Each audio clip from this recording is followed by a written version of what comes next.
ये सुनते ही हजरत अली रजी अल्लाह अन्हु खुशी से तैयार हो गए। उन्हें अपनी जान की कोई परवाह न थी, बस ये फिक्र थी कि रसूलुल्लाह सल्लल्लाहु अलैहि वसल्लम महफूज रहें। रात आई।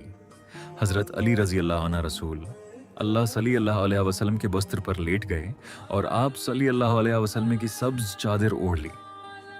दूसरी तरफ रसूलुल्लाह सल्लल्लाहु अलैहि वसल्लम अल्लाह के हुक्म से अपने घर से निकल गए। कुरान मजीद में बयान है कि अल्लाह ताली ने कुफार की निगाहों पर पर्दा डाल दिया और वो आप सल्लल्लाहु अलैहि वसल्लम को देख न सके। रात भर कुरैश के लोग शी घर के बाहर पहरा देते रहे। उन्हें यकीन था कि रसूल अल्लाह सल्लल्लाहु अलैहि वसल्लम अंदर ही मौजूद हैं। सुबह हुई तो उन्होंने अचानक घर में दाखिल होकर बिस्तर से चादर हटाई, लेकिन वो हैरान रह गए।